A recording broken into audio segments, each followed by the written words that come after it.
What if I told you that sometimes the quietest person in the room is actually the most dangerous?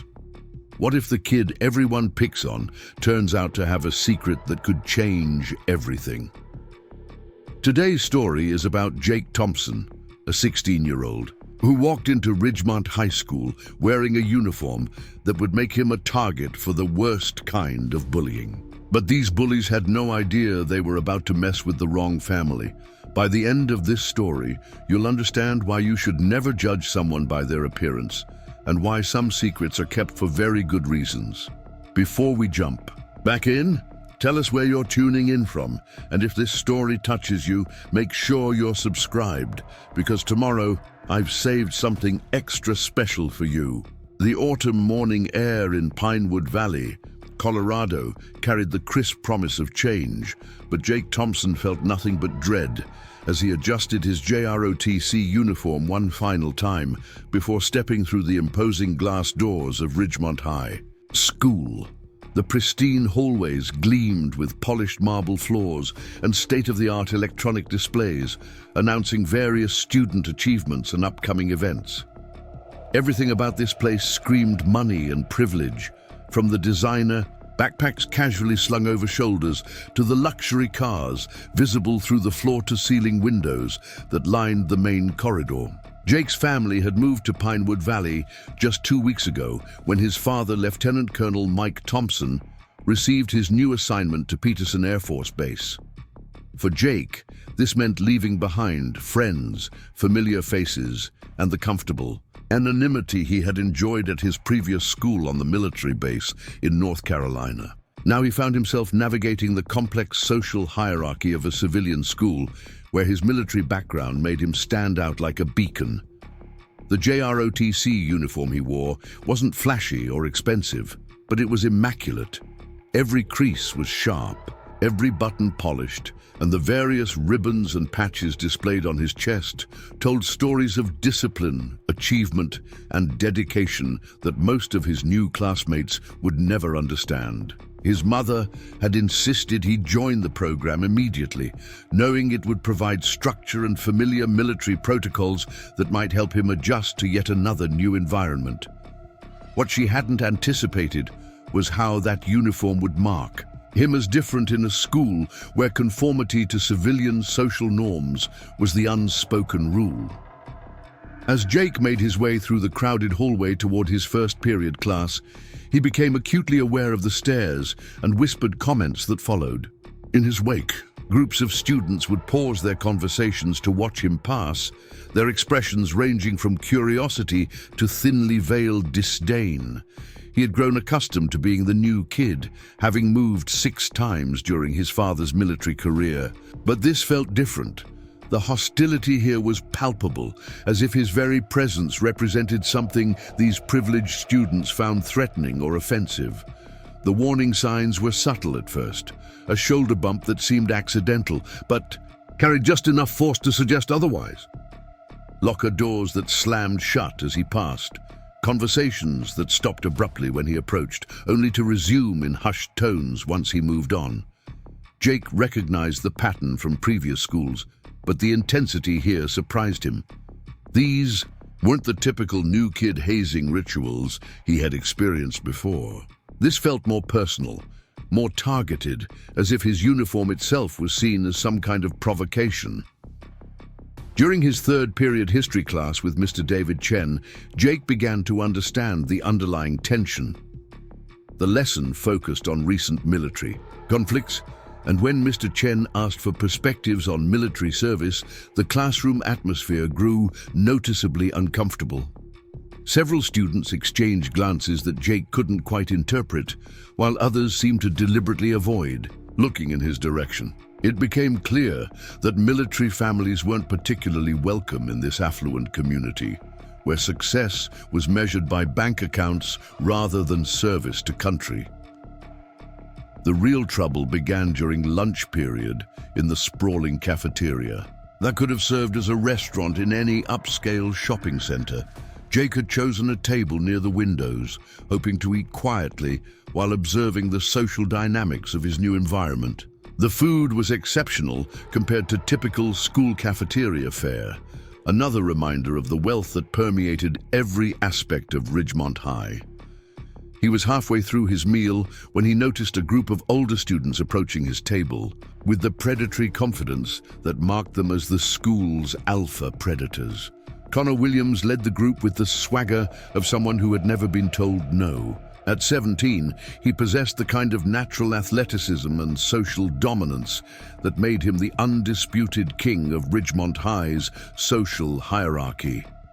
His perfectly styled blonde hair, designer clothes, and expensive watch marked him as someone accustomed to getting whatever he wanted.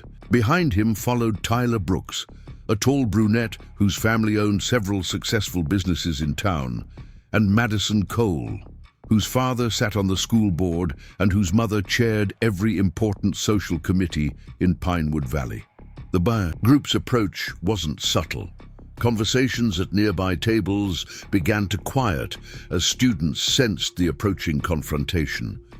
Jake continued eating, hoping that ignoring them might convince them to find easier prey, but he could feel their presence like a storm front moving in. When Connor finally spoke, his voice carried the kind of casual cruelty that suggested this wasn't his first time targeting someone he perceived as beneath him. "Well, well, well," Connor announced loudly enough for surrounding tables to hear. "Looks like we have a little soldier boy trying to eat with the regular people." His tone was mocking, designed to establish dominance while providing plausible deniability if any authority figures questioned his behavior. "Tell me, G.I. Joe, did you get lost on your way to the costume party?" Jake looked up slowly, meeting Connor's gaze with the steady composure that years of military discipline had taught him. He had learned from his father that responding to bullies with anger usually escalated situations unnecessarily, and he preferred to avoid confrontation when possible. "I'm just trying to eat my lunch," he replied calmly, his voice carrying none of the emotion that Connor was clearly hoping to provoke. Tyler Brooks stepped forward, his expensive sneakers squeaking against the polished floor. "Dude, seriously, what's with the uniform? Are you trying to impress someone, or did your mom forget to buy you regular clothes?" The comment drew snickers from nearby students who had begun to gather around the unfolding drama. In a school where image was everything, Jake's military appearance marked him as hopelessly out of touch with what these students considered normal. Madison Cole joined the verbal assault with the particular cruelty that teenage girls could deploy like surgical instruments. "Honestly, it's kind of embarrassing. Like, we get it, your dad probably works at the base or something, but did you really have to dress up like you're going to war? This is high school, not boot camp." Her comment struck at the heart of Jake's situation, exposing the fundamental disconnect between his family's values and the priorities of his new classmates. The gathering crowd began to feed on the spectacle, their laughter growing louder and more encouraging with each cruel comment. Jake recognized the dynamic from previous schools, but the intensity here was unlike anything he had experienced. These students weren't just enjoying a bit of harmless teasing. They seemed genuinely offended by his presence, as if his uniform represented some kind of personal insult to their way of life. Connor sensed the crowd's energy and decided to escalate the situation. "You know what I think?" he announced, playing to his audience like a performer who had found his rhythm. "I think little army boy here is trying to make the rest of us look bad, walking around in his fancy costume, acting like he's better than everyone else because daddy plays dress up for a living."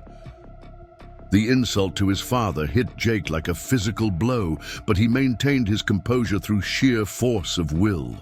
The cafeteria had become a theater, with students abandoning their own tables to form a loose circle around the confrontation.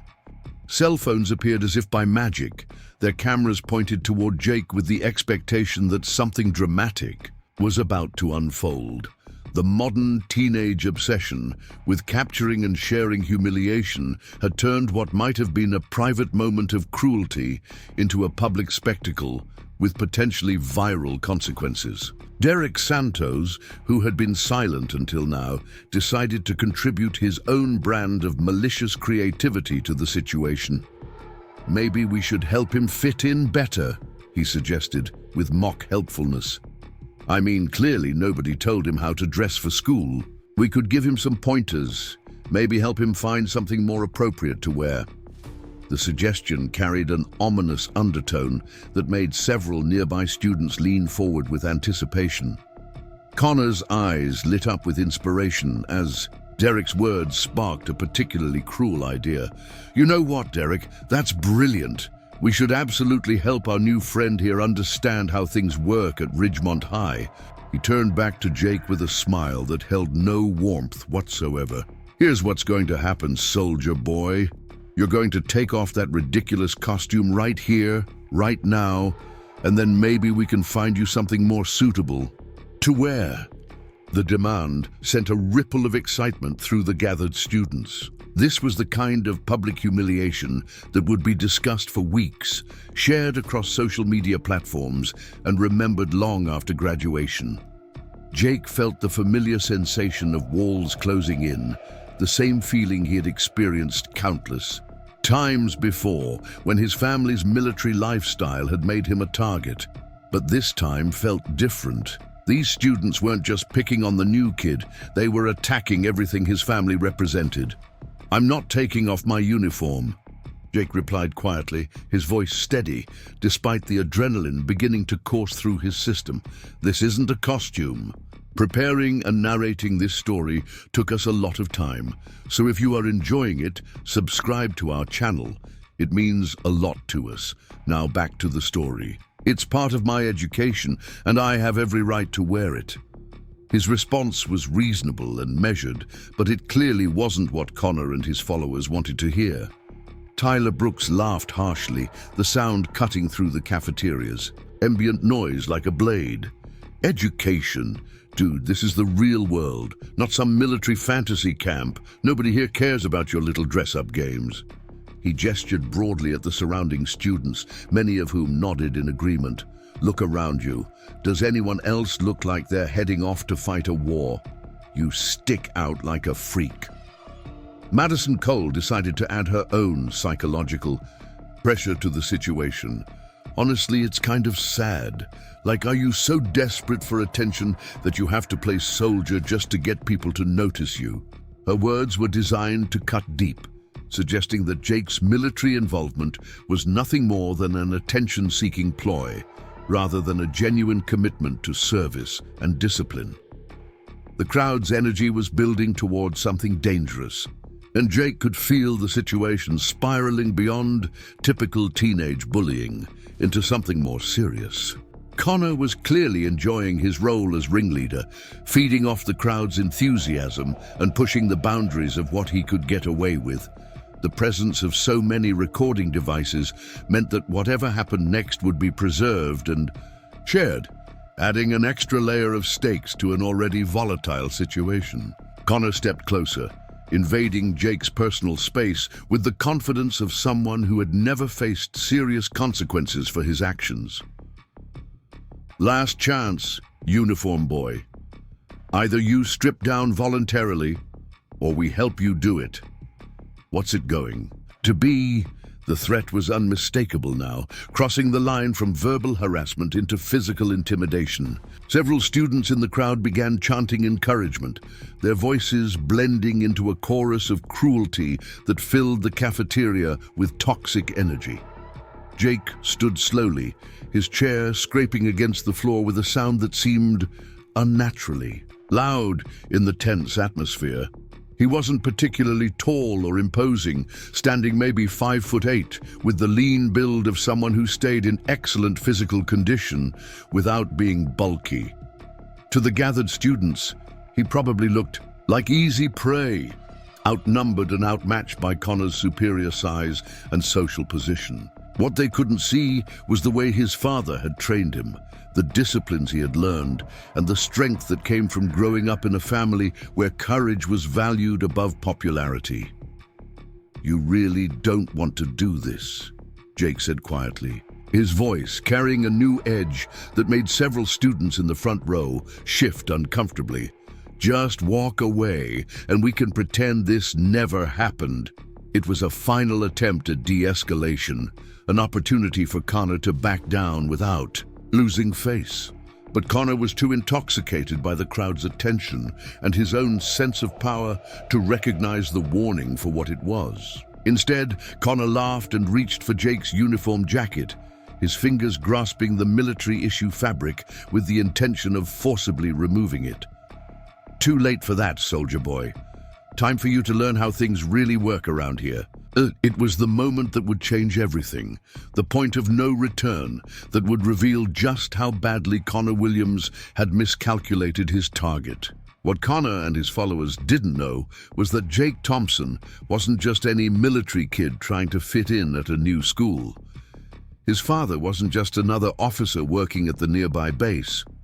Lieutenant Colonel Mike Thompson was a decorated Marine veteran of 3 combat deployments who had earned his reputation as one of the Corps' most effective training instructors. More importantly, he had spent countless hours teaching his son not just how to defend himself, but how to do so with precision, control, and devastating effectiveness when the situation demanded it.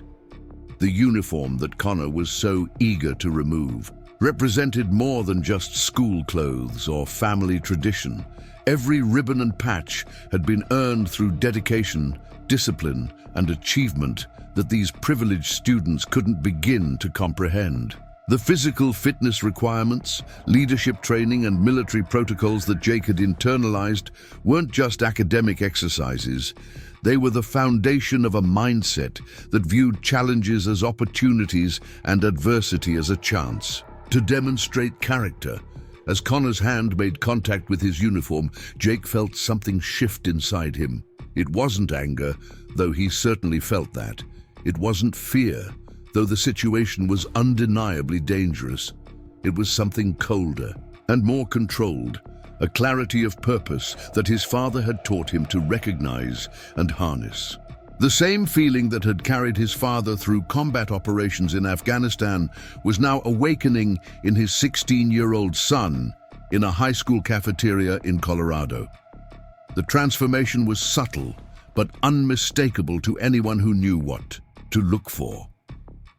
Jake's posture straightened slightly, his breathing became more controlled, and his eyes took on a focus that suggested he was no longer seeing Connor as a bully to be avoided, but as a problem to be solved.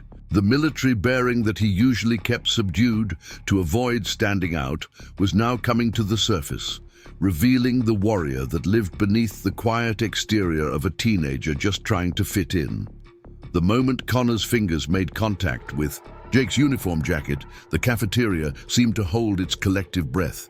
What had started as typical high school bullying was about to escalate into something far more serious, and Connor Williams was too drunk on his own power to recognize the dangerous territory he was entering. His grip tightened on the military fabric as he prepared to yank the jacket from Jake's shoulders, fully expecting the new kid to crumble under the pressure of public humiliation.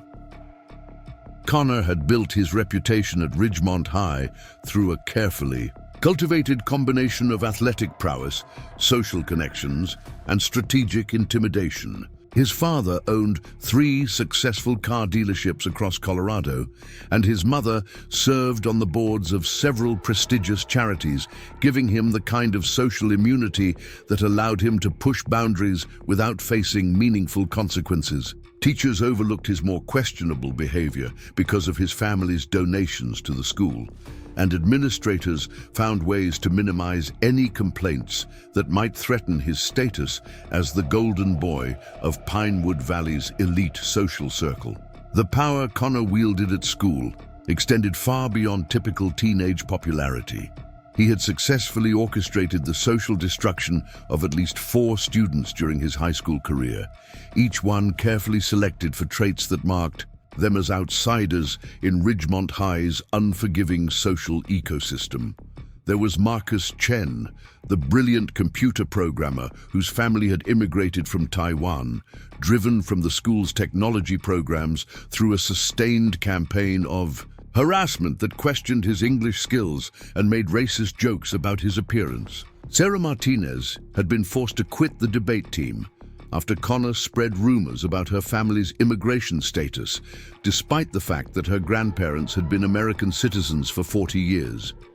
Most recently, Connor had targeted David Kim, a talented musician whose only crime had been winning a scholarship that Connor felt should have gone to someone from a better family. The psychological warfare had been subtle but devastating, involving planted evidence of cheating, false accusations of academic dishonesty, and a coordinated campaign to isolate David from potential friends and allies. Within 3 months, David's grades had plummeted, his scholarship had been revoked, and his family had been forced to transfer him to a different school district to escape the toxic environment that Connor had created. These victories had given Connor an inflated sense of his own power and an unshakable belief that he could destroy anyone who challenged his authority or simply failed to meet his standards of social acceptability. Jake Thompson, with his military uniform and quiet dignity, represented everything that Connor found threatening about people who derived their sense of worth from something other than wealth and social status. The fact that Jake had remained calm under pressure only made Connor more determined to break him publicly and completely. Tyler Brooks and Derek Santos flanked Connor like lieutenants in a carefully orchestrated campaign of psychological warfare. Tyler's role was typically to provide backup intimidation through his imposing physical presence and his family's considerable business connections throughout Pinewood Valley. His father's construction company had built half the expensive homes in the area, and Tyler had learned to leverage those relationships to make life difficult for anyone who crossed him. Derek's contribution was usually more creative, specializing in the kind of social media manipulation and rumor spreading that could destroy reputations with surgical precision. Madison Cole represented a different kind of power altogether, wielding influence through her position at the center of Ridgemont High's social network. Her approval or disapproval could determine whether someone was invited to parties, included in study groups, or simply acknowledged as worthy of basic human interaction. She had perfected the art of exclusion, knowing exactly how to isolate targets while maintaining plausible deniability about her intentions. Her presence at Connor's side sent a clear message to the gathered students that participating in Jake's humiliation would be socially rewarded, while defending him would result in similar treatment. The crowd surrounding the confrontation had grown larger and more restless as news of the unfolding drama spread throughout the cafeteria. Students who had been eating lunch at distant tables were now pressing forward to get better views of what promised to be spectacular entertainment. Cell phones were recording from multiple angles, ensuring that whatever happened would be captured and shared across every social media platform within minutes. The modern teenage obsession with viral content had transformed the cafeteria into a gladiatorial arena, where public humiliation was the primary form of entertainment. Among the gathered spectators were several students who felt uncomfortable with what they were witnessing but lacked the courage to intervene.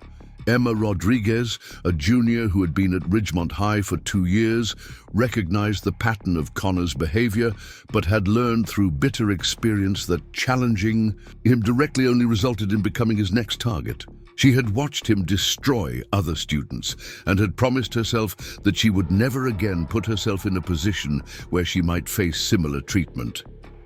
Her silence felt like cowardice, but self-preservation was a powerful motivator in an environment where social death could be swift and permanent. James Wilson, a sophomore who had been one of Connor's earlier victims, felt a sick recognition as he watched Jake face the same treatment that had driven him to transfer schools after freshman year.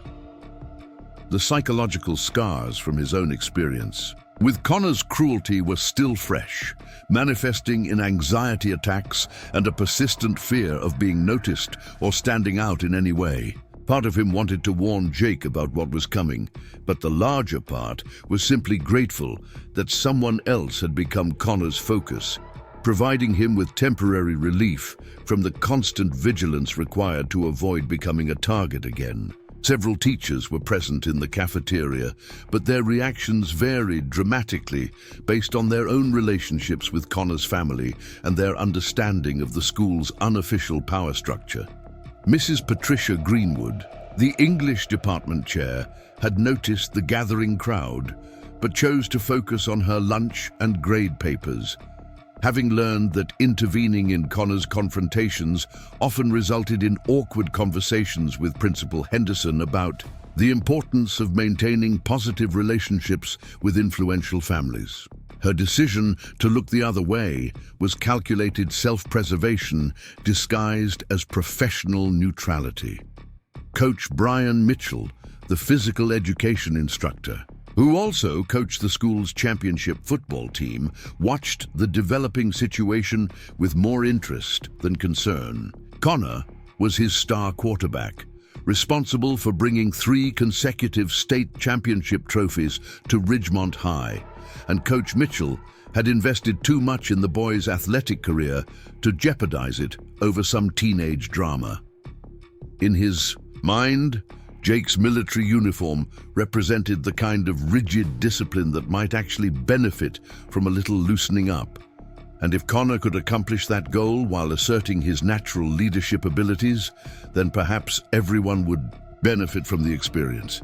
The only adult who seemed genuinely troubled by the escalating confrontation was Mr. David Chen, the history teacher who had noticed Jake's thoughtful contributions to class discussions and recognized the intelligence and maturity that set him apart from typical transfer students.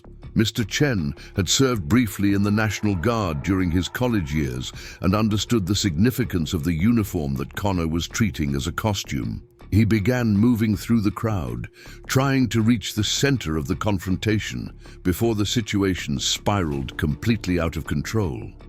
But the press of excited students made his progress frustratingly slow. Connor's grip on Jake's uniform jacket tightened as he prepared to make good on his threat to forcibly remove it.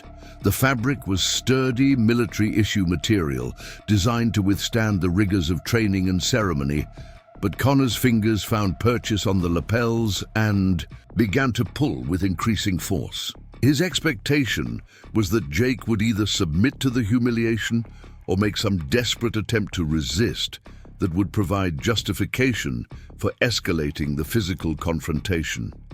What he didn't anticipate was the complete stillness that came over his target, a kind of preternatural calm that suggested something fundamental had changed in Jake's mental state. The uniform jacket that Connor was attempting to remove represented far more than school clothes or family tradition.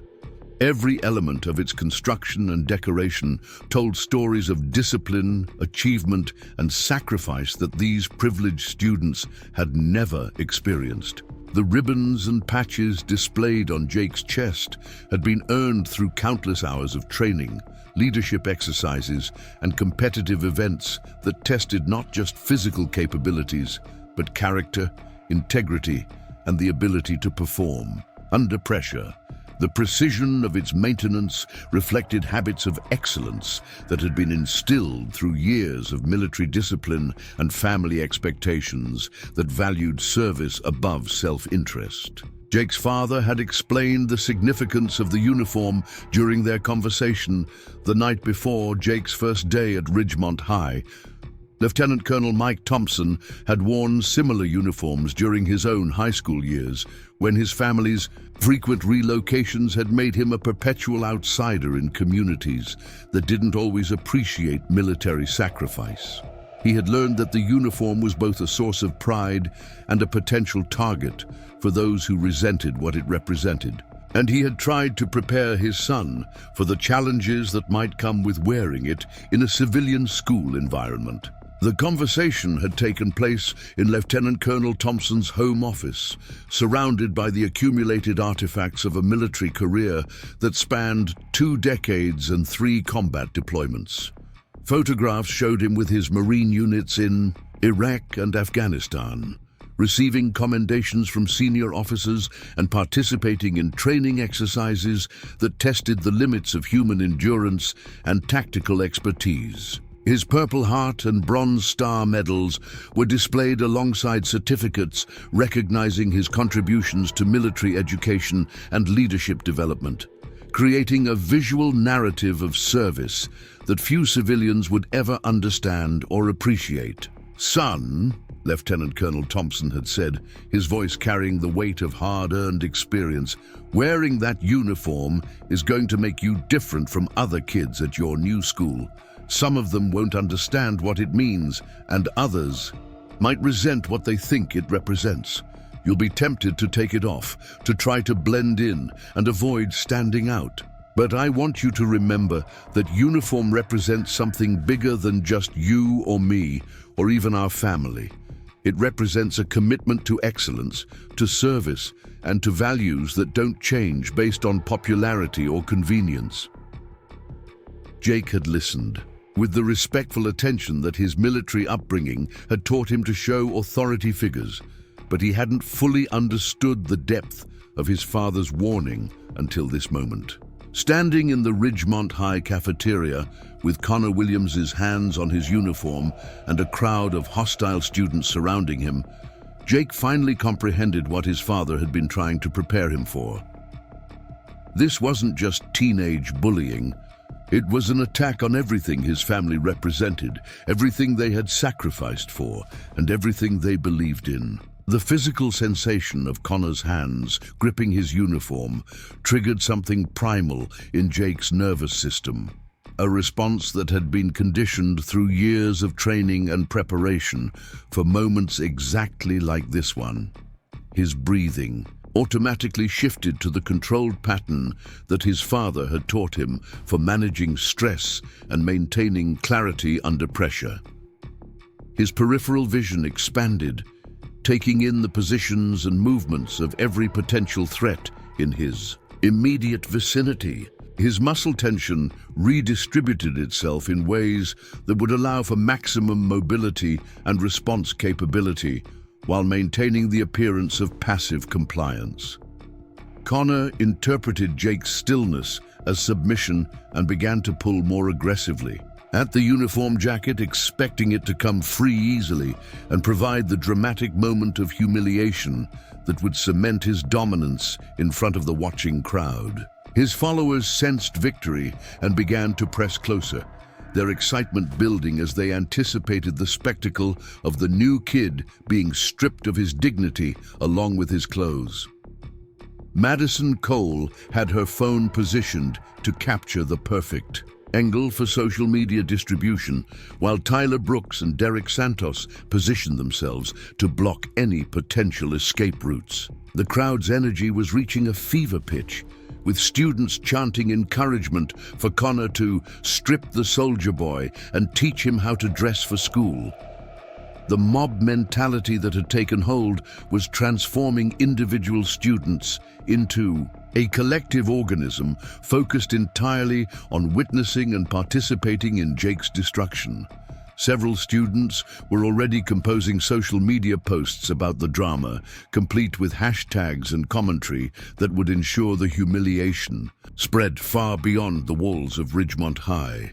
But as Connor pulled harder on the uniform jacket, something unexpected happened.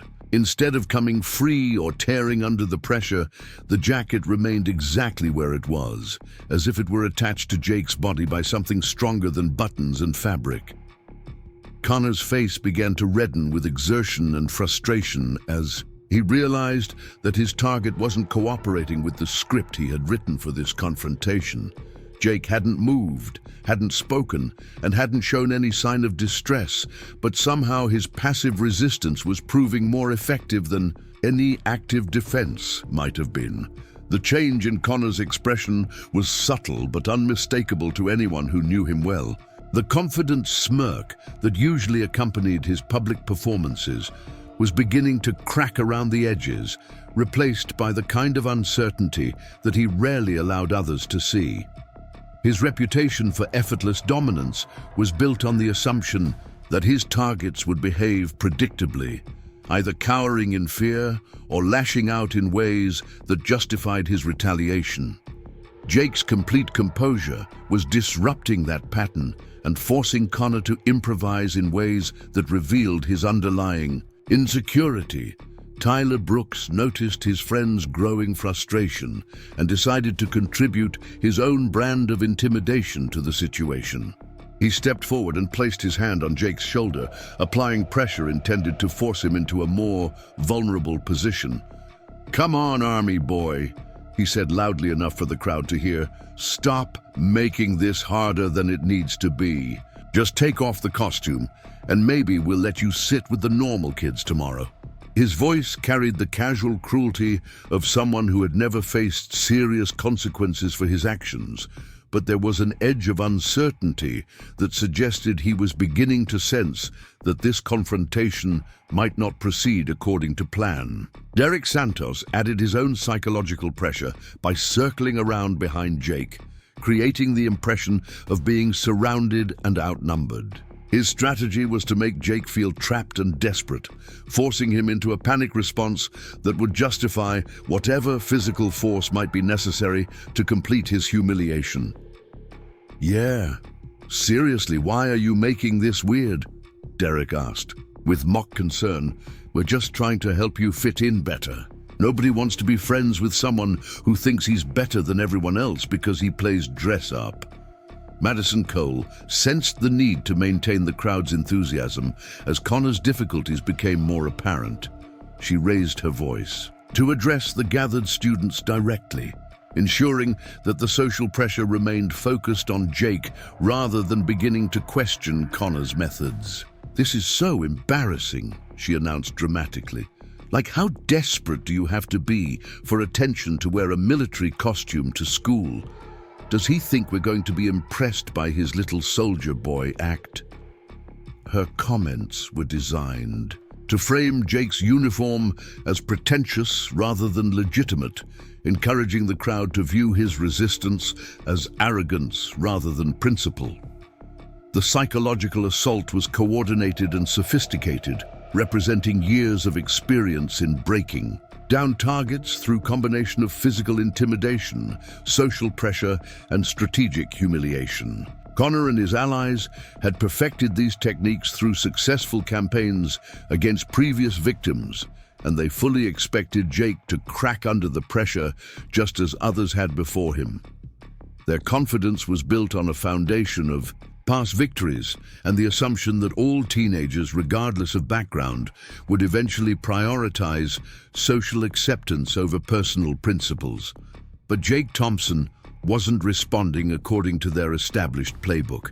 Instead of showing signs of panic, desperation, or anger, he remained perfectly still and composed, as if the entire confrontation were happening to someone else. His breathing stayed controlled, his posture remained erect, and his eyes never left Connor's face, creating an impression of unshakable calm that was beginning to unnerve his attackers. The quiet confidence that his military upbringing had instilled was proving to be a more effective defense than any physical resistance might have been. The realization that their standard tactics weren't working began to spread through Connor's group like a virus, creating the kind of uncertainty that they typically inflicted on their victims. Tyler's grip on Jake's shoulder loosened slightly as he found himself unsettled by the complete lack of response to his intimidation. Derek's circling became more erratic as he struggled to find an angle of attack that might provoke the reaction they were seeking. Even Madison's commentary began to sound forced and desperate as she tried to maintain the crowd's enthusiasm in the face of an increasingly uncomfortable stalemate. Connor himself was experiencing something he had rarely encountered in his privileged life, the possibility of failure in front of an audience. His reputation for effortless dominance was built on quick victories and decisive humiliations that left no room for doubt about his superiority. The longer this confrontation continued without resolution, the more his own status was at risk of being damaged. His friends were beginning to look at him with questions in their eyes, and the crowd was starting to murmur with confusion rather than excitement. The uniform jacket that Connor was still gripping had become a symbol of the entire confrontation, representing not just clothing, but competing value systems and worldviews. For Connor, removing it represented the assertion of his social dominance and the enforcement of Ridgemont High's unspoken hierarchy. For Jake, keeping it on represented his family's honor, his personal integrity, and his refusal to be bullied into abandoning his principles for the sake of social acceptance. The physical struggle over the jacket had become a philosophical battle between two fundamentally different approaches to life and success. Mr. David Chen finally managed to push through the crowd and reach the inner circle of the confrontation, his teacher's authority allowing him to penetrate the wall of students who had been blocking his progress. What he saw when he arrived troubled him deeply, not just because of the obvious bullying taking place, but because of the dangerous undercurrent of violence that seemed to be building beneath the surface. His military experience had taught him to recognize the signs of escalating conflict, and every instinct was telling him that this situation was approaching a tipping point that could result in serious consequences for everyone involved. "What's going on here?" Mr. Chen asked in his authoritative teacher voice, designed to cut through teenage drama and impose adult supervision on out-of-control situations. His presence should have been enough to diffuse the confrontation and send students back to their regular lunch activities, but Connor was too invested in maintaining his reputation to back down easily. The crowd's attention turned briefly to the teacher, but their focus quickly returned to the standoff that had become the most interesting entertainment Ridgemont High had seen in months. Connor's response to Mr. Chen's intervention revealed the depth of his entitlement and his confidence in his own immunity from consequences. Rather than releasing Jake's uniform and ending the confrontation, he chose to brazen it out with the kind of casual disrespect that characterized his interactions with authority figures who lacked the social standing to challenge him effectively. "Just having a friendly conversation with our new student," Connor replied with mock innocence, his grip on Jake's jacket never loosening. "We were trying to help him understand how things work around here, helping him fit in better." The lie was transparent to anyone who had witnessed the actual events, but Connor's confidence suggested that he believed his version of reality would be accepted over any contradictory evidence. His family's influence at Ridgemont High had conditioned him to expect that adult authority figures would defer to his interpretation of events rather than risk the political complications that might come from challenging him directly. Mr. Chen represented just another obstacle to be managed rather than a legitimate threat to his plans.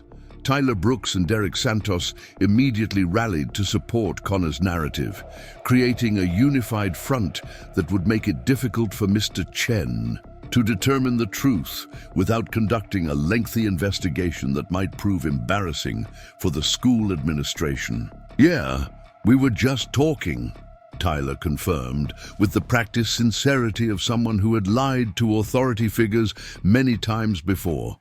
"New kids seemed a little confused about the dress code, so we were trying to explain how things work at Ridgemont High." Derek nodded in agreement, adding his own false testimony to the collaborative deception. Madison Cole contributed her own version of events, with the kind of dramatic flair that had made her successful in the school's theater program. "Mr. Chen, we were actually trying to be nice to him," she said, with convincing earnestness. "Like, we know it must be hard being new and everything, and we wanted to help him understand that wearing a military uniform to school might send the wrong message to other students. We were just suggesting that he might be more comfortable in regular clothes. Her performance was polished and believable, representing years of experience in manipulating adult perceptions through strategic presentation of carefully edited facts. The coordinated nature of their response demonstrated the sophistication of their bullying operation and the extent to which they had learned to weaponize the adult authority structure against their victims. By presenting themselves as helpful students trying to assist a confused newcomer, they transformed an act of aggressive intimidation into an apparent gesture of social inclusion. The strategy had worked successfully in previous confrontations, allowing them to maintain their positive reputations while systematically destroying students who failed to meet their standards of acceptable behavior. Mr. Chen's military background had taught him to recognize tactical deception when he encountered it, but his position as a teacher required him to navigate the complex political realities of Ridgemont High's social ecosystem. Directly contradicting the testimony of 4 students from influential families would require evidence that he didn't possess and might result in professional consequences that could affect his career and his ability to help other students in the future. The calculus was frustrating but unavoidable in an environment where wealthy parents wielded more influence than educational professionals.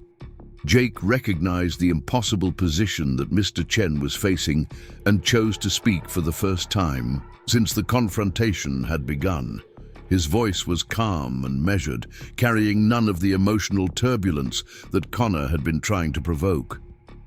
"Thank you for your concern, Mr. Chen," he said with perfect military courtesy. "But I think I can handle this situation myself." The response was unexpected and sophisticated, demonstrating a level of maturity and self-control that impressed the teacher while simultaneously intensifying Connor's frustration. The brief exchange between Jake and Mr. Chen provided a moment of clarity that cut through the lies and manipulation that Connor's group had been weaving. The contrast between Jake's respectful composure and Connor's aggressive posturing made it obvious who was the aggressor and who was the victim, regardless of the false narratives being presented. Mr. Chen found himself faced with a decision that would test his principles against his professional survival instincts.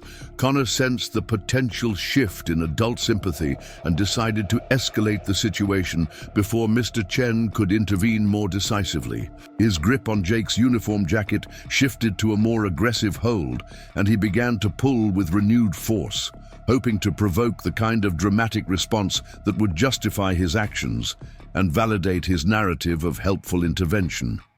"Come on, soldier boy," he said loudly enough for Mr. Chen to hear clearly. "Just admit that wearing this costume to school was a mistake, and maybe we can all move on." The escalation was a calculated risk that revealed both Connor's desperation and his fundamental misunderstanding of what he was dealing with. His assumption that Jake would eventually break under pressure was based on his experience with previous victims who had lacked the training, discipline, and family support that defined Jake's background. Connor had no way of knowing that every aspect of Jake's upbringing had prepared him for exactly this kind of test, or that his apparent passivity was actually a form of tactical patience that would soon reveal itself as something far more dangerous than teenage rebellion. Jake's response to the increased aggression was to remain perfectly still while allowing his training to take over. His father had taught him that true strength was often demonstrated through restraint rather than action, and that the most effective warriors were those who could remain calm and controlled, even under extreme pressure.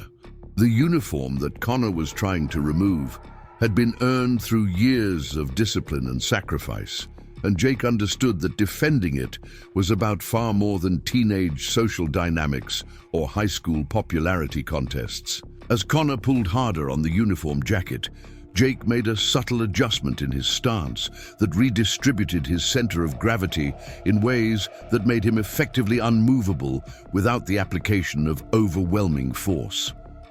The technique was one that his father had taught him during their weekend training sessions, designed to provide stability and defensive capability while maintaining the appearance of passive compliance. To casual observers, Jake appeared to be simply standing still, but Connor began to realize that his target had somehow become as immovable as a statue. The crowd's energy began to shift as Connor's struggle with the uniform jacket became more obviously futile.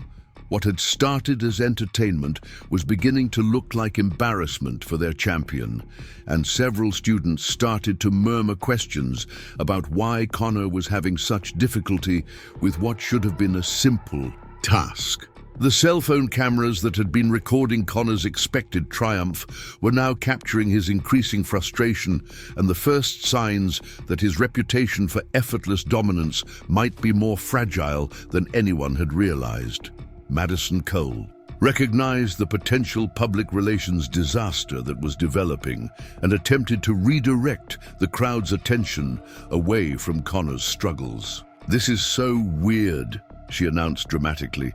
"Like, why is he being so stubborn? Normal people would just take off the costume and be done with it."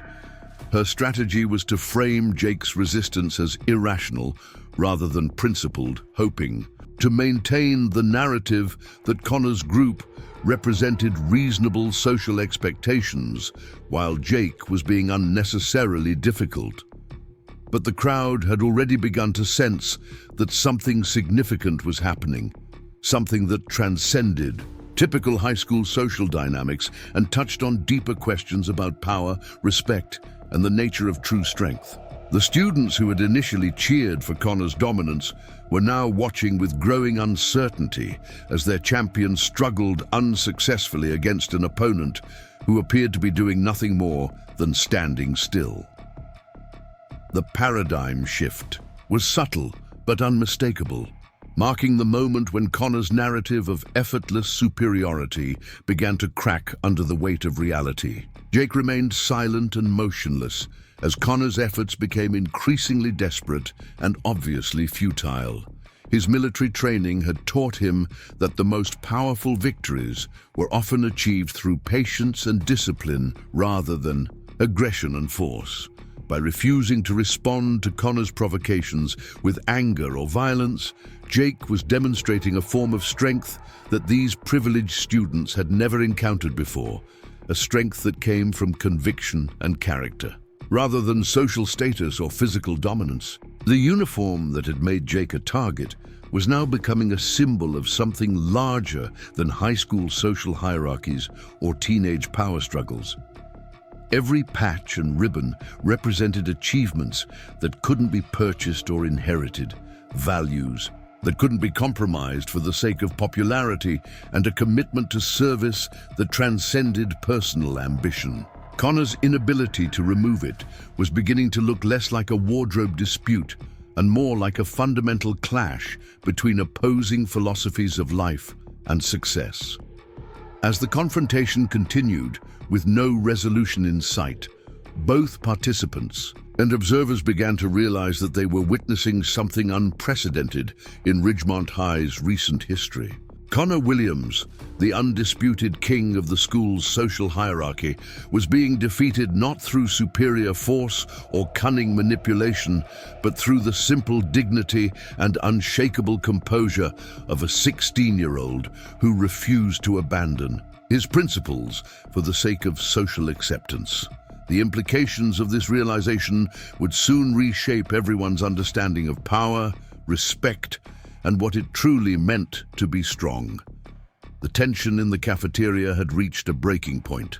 When Connor Williams finally lost his composure completely, his face had turned an alarming shade of red from the combination of physical exertion and mounting humiliation, as his continued failure to remove Jake's uniform became obvious to everyone watching. The casual cruelty that had defined his approach to this confrontation was rapidly transforming into something far more dangerous and uncontrolled. Connor's reputation for effortless dominance had never been challenged so publicly or so thoroughly, and his psychological response was beginning to reveal the fundamental insecurity that lived beneath his carefully constructed persona. "Fine!" Connor snarled through gritted teeth, his voice carrying a venomous edge that made several nearby students step backward instinctively. "If you want to keep playing soldier, then maybe we need to show you what happens to fake heroes in the real world." The threat was unmistakable now, crossing the line from harassment into something that could only be described as assault. His hands shifted from pulling at Jake's uniform to grabbing at the buttons and patches, attempting to tear them loose through brute force rather than finesse. Tyler Brooks recognized the escalation and moved to provide backup support, his own frustration with Jake's resistance boiling over into aggressive action.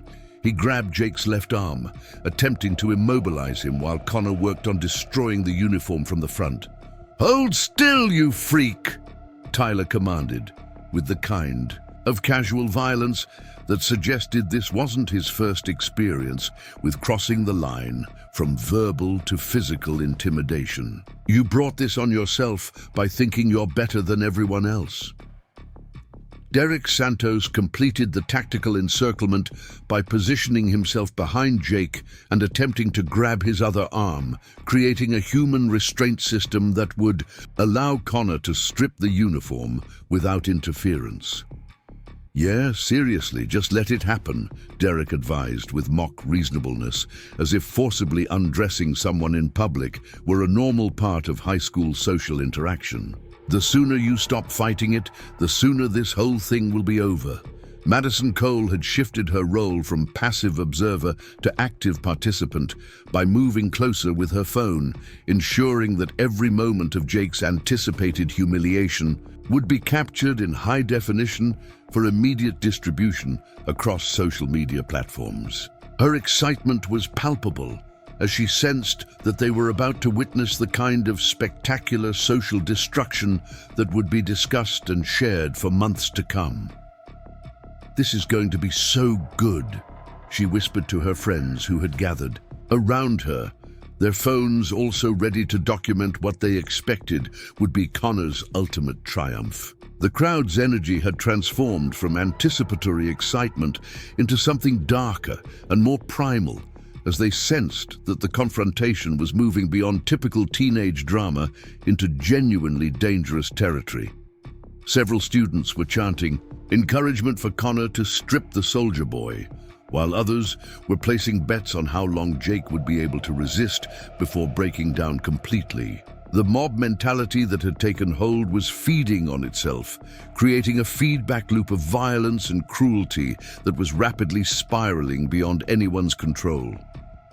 Mr. David Chen found himself facing an impossible decision as he watched the situation deteriorate in real time. His teacher training told him to intervene immediately to prevent what was clearly becoming a serious assault. But his understanding of Ridgemont High's political realities warned him that challenging Connor Williams directly could result in professional suicide. The boy's family had already forced 2 teachers to resign over previous conflicts, and Principal Henderson had made it clear that maintaining positive relationships with influential families was a higher priority than protecting individual students from harassment. The internal conflict that Mr. Chen was experiencing reflected a larger systemic problem at Ridgemont High, where wealthy parents wielded disproportionate influence over educational decisions and disciplinary policies.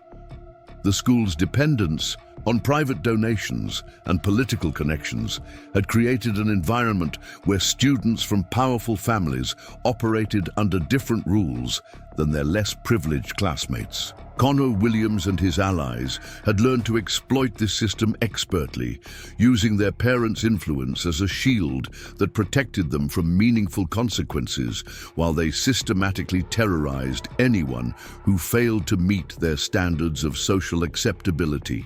Jake remained perfectly still as the three boys attempted to restrain and strip him, his breathing controlled and his expression calm despite the increasingly desperate nature of their assault. The military training that his father had provided was finally being put to its ultimate test, not in some foreign battlefield or training exercise, but in a high school cafeteria surrounded by hostile teenagers with cameras. Every technique that Lieutenant Colonel Thompson had taught his son about maintaining composure under pressure, managing adrenaline during crisis situations, and preserving tactical awareness while under attack, was now being deployed against opponents who had no idea they were facing someone with professional-level defensive capabilities. The uniform that Connor was attempting to destroy had been meticulously maintained according to military standards that demanded perfection in every detail. Each button was secured with reinforced stitching designed to withstand the rigors of military training and ceremony. The patches and ribbons were attached with industrial-strength adhesive and military-grade thread that required special tools to remove properly. Connor's amateur attempts to tear them loose were not only futile, but were actually causing damage to his own hands as he scraped his knuckles against the sturdy fabric and metal components. Tyler Brooks was discovering that Jake's left arm was considerably stronger than it appeared, with muscle definition that spoke of serious physical conditioning rather than typical teenage fitness. His attempt to immobilize Jake's arm was meeting with subtle but effective resistance that made it impossible to establish the kind of control he had expected. Jake's military training included specific techniques for maintaining mobility and defensive capability, even when grabbed or restrained, and he was employing those skills with precision that his attackers couldn't recognize or counter effectively. Derek Santos was experiencing similar difficulties with Jake's right arm, finding that every time he thought he had established a secure grip, his target somehow shifted position in ways that made maintaining control impossible. The movements were so subtle that they appeared accidental to casual observers, but Derek was beginning to realize that Jake was actively resisting their efforts through techniques that he had never encountered before. The frustration was building rapidly as Derek's confidence in his own physical capabilities was being systematically undermined by someone who appeared to be doing nothing more than standing still. The coordination that Connor's group had displayed during the initial stages of their assault was beginning to break down as each member encountered unexpected resistance to their individual efforts. Their assumption that three physically larger opponents could easily overpower one smaller target was being challenged by realities that they hadn't anticipated and couldn't understand. Jake's military training had included extensive education, but leverage, balance, and the efficient use of body mechanics to neutralize superior numbers and size advantages. Connor's frustration reached a critical threshold when one of the uniform patches that he was attempting to tear loose lacerated his thumb, drawing blood that stained the military fabric and created evidence of assault that would be difficult to explain away. The pain and embarrassment of injuring himself while failing to damage his target pushed him beyond rational thought and into the kind of uncontrolled rage that made him genuinely dangerous. "That's it!" he screamed loud enough for the entire cafeteria to hear. "I'm going to destroy you completely." The threat represented a significant escalation that crossed the line from harassment into criminal behavior, but Connor was too consumed with preserving his reputation to consider the potential consequences of his actions. His sense of entitlement had been nurtured by years of immunity from meaningful consequences, creating a psychological framework where he believed that his desires and impulses superseded other people's rights and dignity. The possibility that he might face serious repercussions for his behavior had never been a real consideration in his decision-making process. Madison Cole sensed the dramatic climax that was approaching and adjusted her phone position to ensure optimal recording angles for what she expected would be Connor's ultimate victory over the stubborn new student. Her excitement was building as she anticipated the social media fame that would come from posting the first viral video of someone being stripped and humiliated at Ridgemont High. The potential for millions of views and thousands of shares was intoxicating to someone whose sense of self-worth was largely derived from online attention and social media engagement. The crowd's bloodthirst was reaching dangerous levels as they sensed that Connor was preparing to escalate the confrontation to whatever level might be necessary to achieve his goals. Students who had never participated in serious bullying before were now chanting encouragement for increasingly violent actions, their moral inhibitions eroded by the mob mentality and the excitement of witnessing something that felt taboo and transgressive. The normalization of violence was happening in real time as dozens of teenagers convinced themselves that Jake deserved whatever was about to happen to him. Mr. Chen finally reached his decision point as he realized that the situation was about to cross into territory that could result in serious injury or criminal charges for everyone involved. His military background had taught him to recognize the signs of escalating violence, and every instinct was telling him that Connor Williams was on the verge of doing something that would have lasting consequences for everyone in the cafeteria. The political realities of his job would have to take a back seat to his fundamental responsibility to protect students from harm. "Stop this immediately," Mr. Chen commanded in his strongest authoritative voice, pushing through the crowd with renewed determination to reach the center of the confrontation before it spiraled completely out of control. His military bearing was now fully evident as he channeled the leadership presence that had served him during his National Guard deployment, cutting through the teenage chaos with the kind of authority that brooked no argument or resistance. Connor's response to Mr. Chen's intervention revealed the depth of his entitlement and his complete disregard for adult authority when it conflicted with his personal desires. Rather than stepping back and allowing the teacher to defuse the situation, he chose to ignore the command entirely and escalate his assault on Jake's uniform to a level that could only be described as frenzied. His fingers clawed at the military fabric with increasing desperation as he realized that his window for achieving victory was rapidly closing. The moment when Connor completely lost control and began tearing at Jake's uniform with unrestrained violence was the moment when everything changed. Jake's passive resistance had been a deliberate strategy designed to allow his attackers to reveal their true nature while avoiding any appearance of aggression on his part. But when Connor's actions shifted from harassment to genuine assault, Jake's training dictated a different response entirely.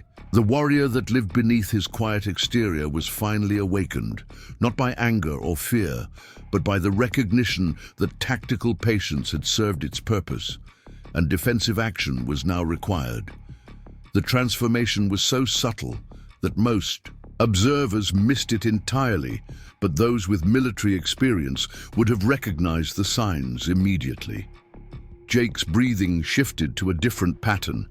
His muscle tension redistributed itself throughout his body, and his eyes took on a focus that suggested he was no longer seeing Connor as a bully to be endured, but as a threat to be neutralized. The change was profound and fundamental, marking the transition from passive victim to active defender of his principles and his family's honor.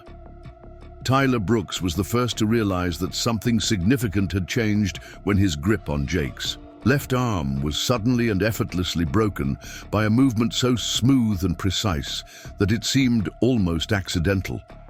The technique was one that Lieutenant Colonel Thompson had taught his son during their weekend training sessions, designed to break holds and create defensive distance without appearing aggressive to observers. Tyler found himself stumbling backward, his confidence shaken by the realization that his physical advantage had just been neutralized by someone he had assumed was helpless.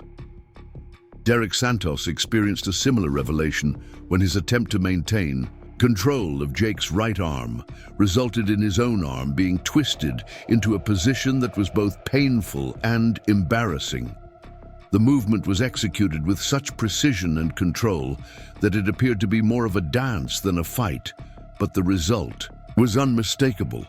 Derek was no longer in control of the situation and was instead being controlled by his intended victim. The psychological impact was devastating to someone whose self-image was built on physical dominance and social superiority.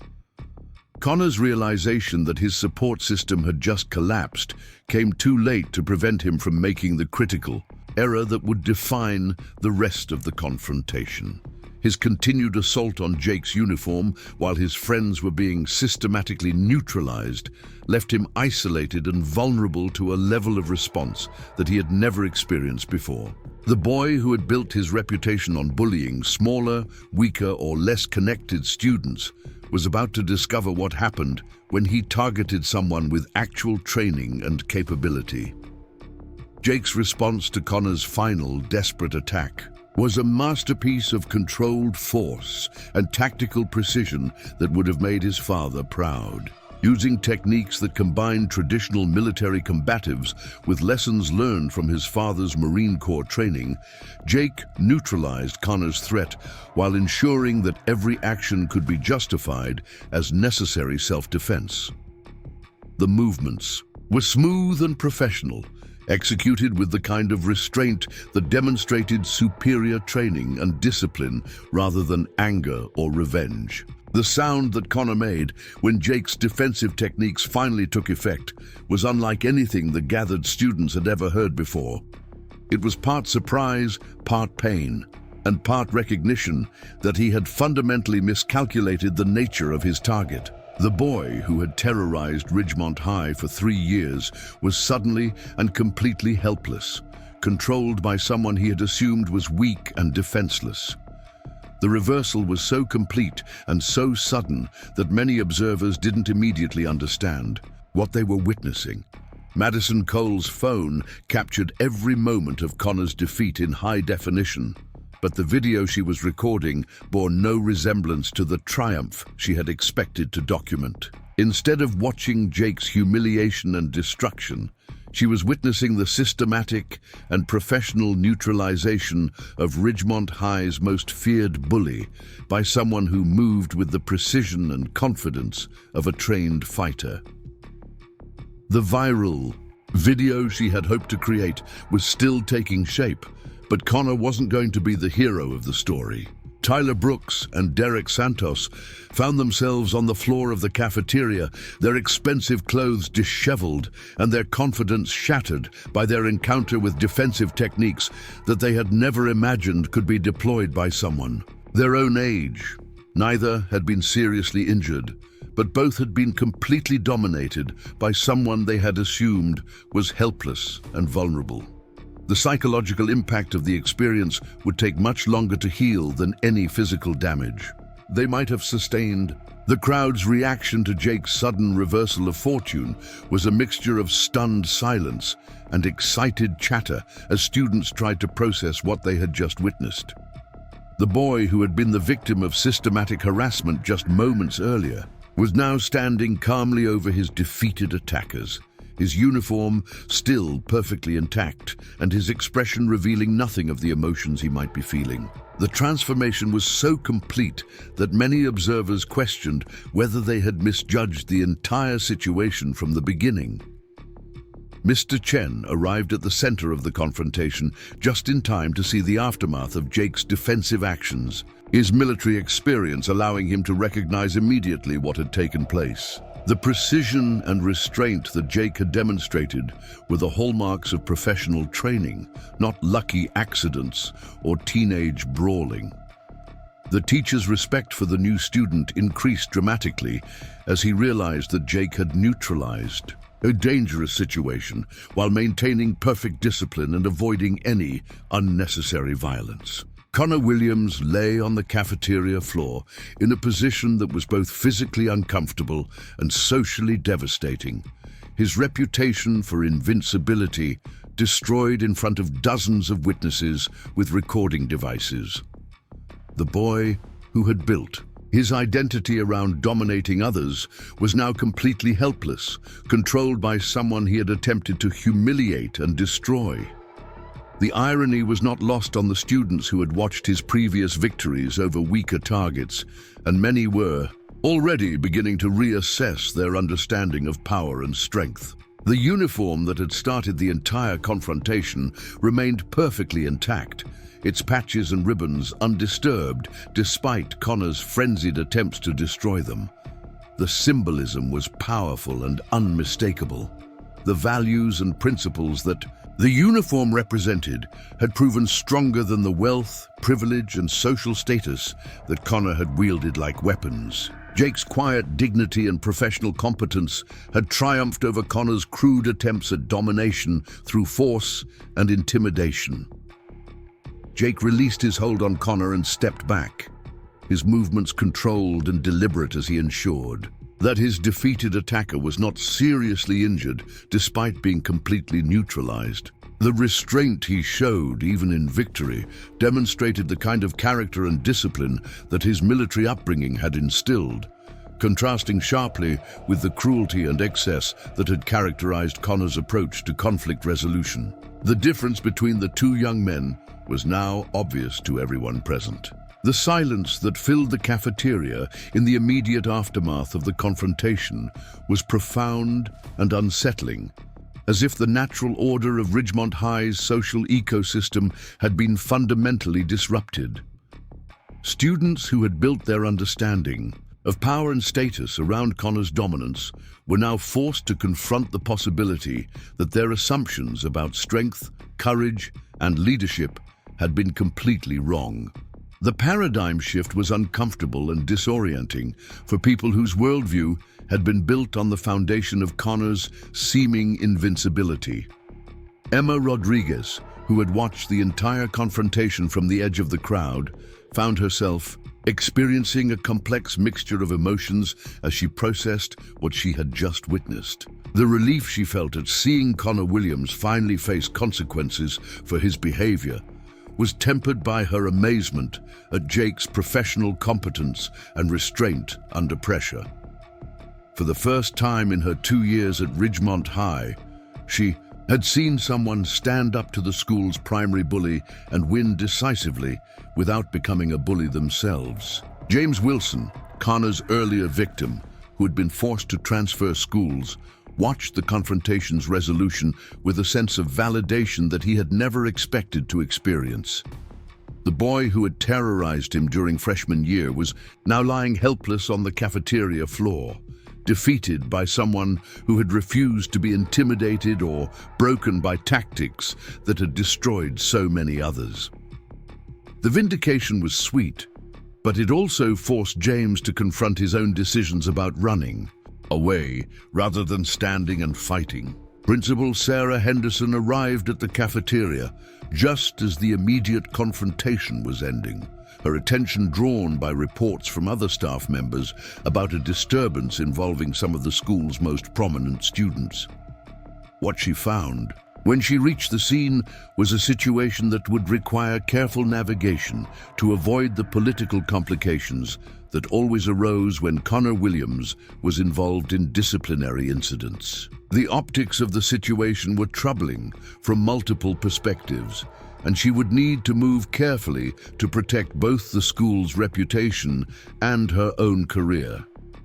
The cell phone videos that had captured Jake's defensive actions were already being uploaded to social media platforms, where they would soon reach audiences far beyond Ridgemont High's student body.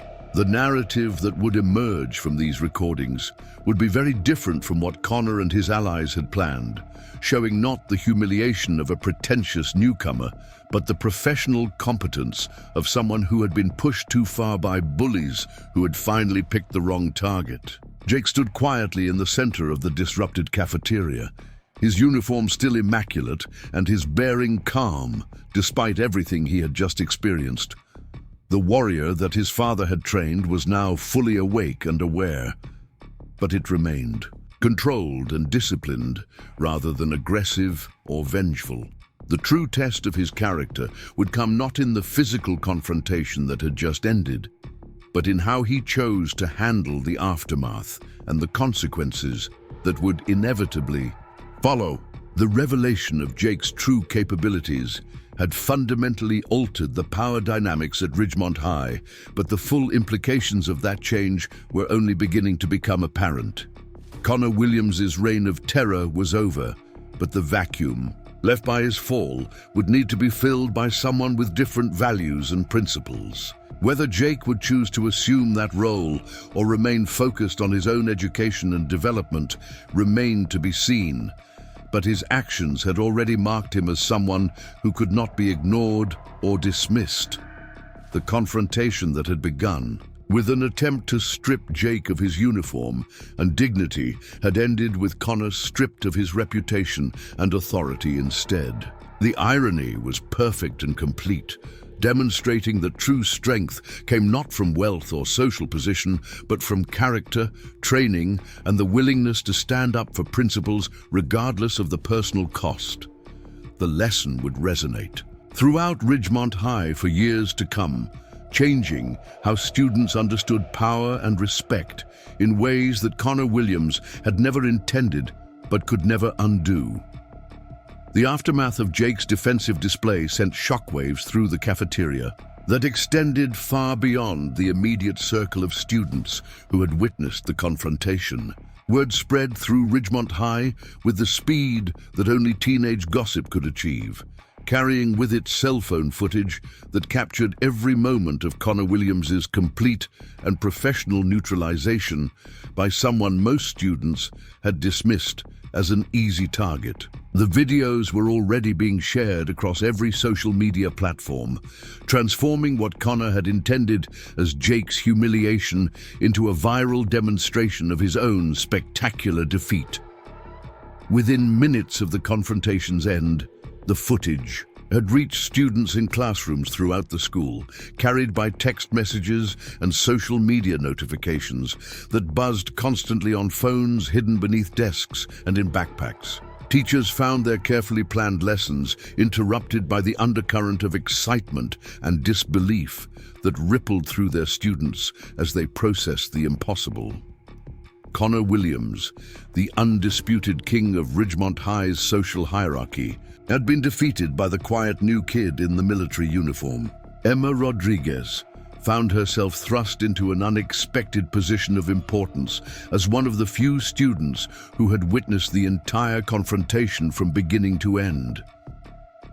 Classmates who had never spoken to her before were suddenly seeking her, out for first-hand accounts of how Jake had managed to neutralize 3 attackers without appearing to exert any effort. Her description of Jake's calm professionalism and the clinical precision of his defensive techniques painted a picture that challenged everything these privileged students thought they knew about strength and capability. The video evidence was incontrovertible and devastating to Connor's reputation. Multiple camera angles captured his increasingly desperate attempts to strip Jake's uniform, the assistance he received from Tyler Brooks and Derek Santos, and his complete loss of control when his tactics failed to produce the expected results. More importantly, the footage clearly showed Jake's remarkable restraint and defensive posture throughout the confrontation, making it impossible for anyone to claim that he had been the aggressor or had used excessive force in protecting himself. Madison Cole discovered that her careful positioning to capture Jake's anticipated humiliation had instead documented the most thorough social destruction that Ridgemont High had witnessed in recent memory. The video she had intended to use for Connor's glorification was now circulating with commentary that praised Jake's composure and condemned Connor's behavior in terms that would follow him for the rest of his high school career. Her attempt to participate in Jake's downfall had instead created the permanent record of Connor's disgrace.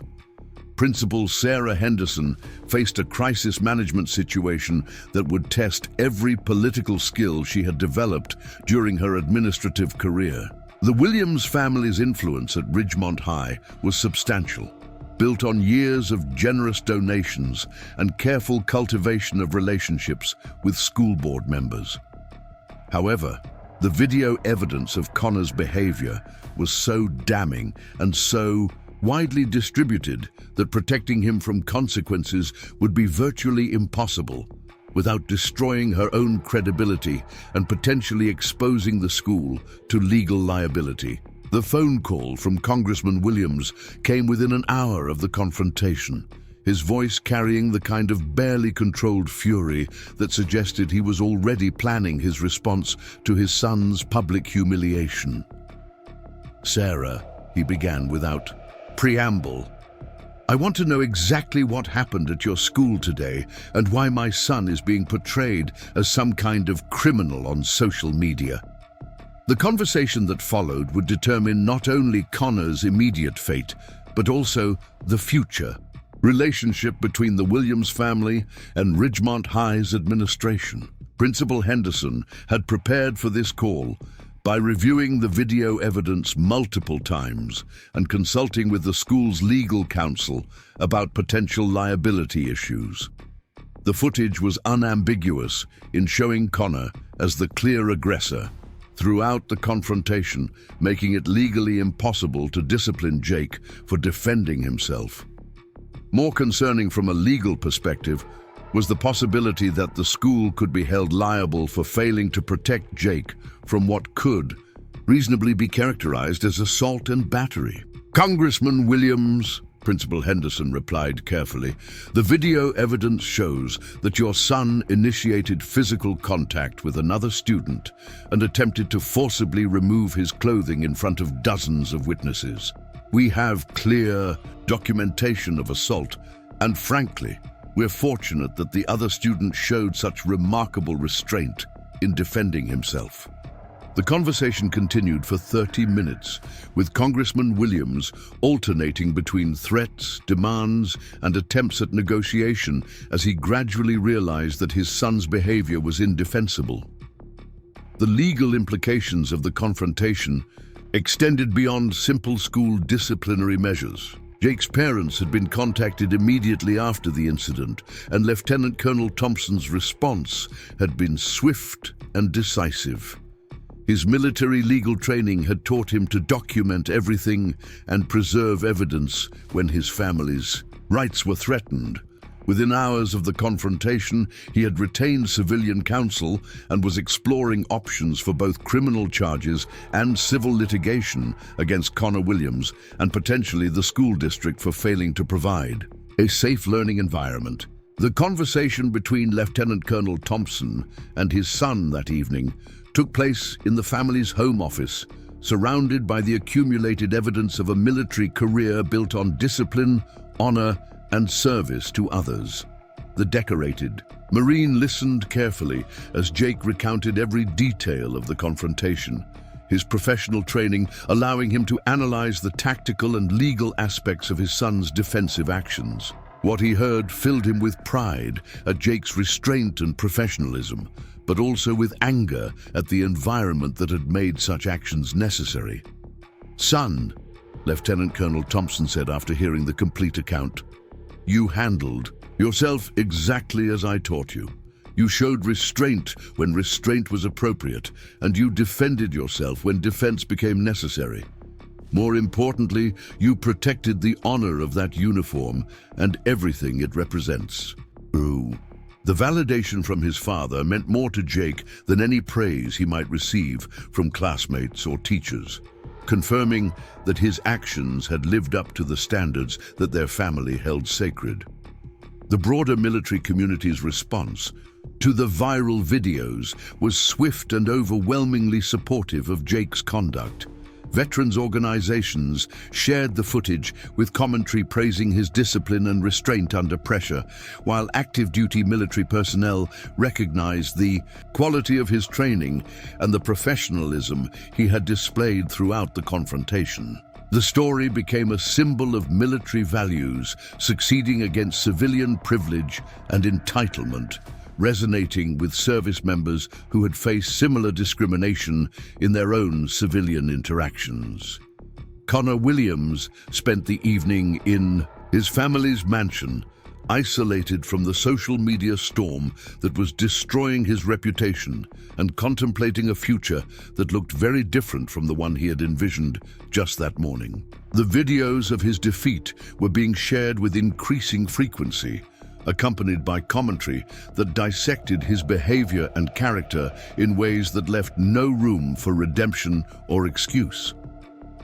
Friends who had once competed for his attention were now distancing themselves to avoid being associated with his disgrace. Tyler Brooks and Derek Santos faced their own reckonings as the video evidence revealed the coordinated nature of their assault on Jake. Both boys had been raised in families where wealth and connections had always provided protection from consequences. But the public nature of their defeat and the clear evidence of their participation in what could only be described as criminal behavior had overwhelmed their parents' ability to shield them from accountability.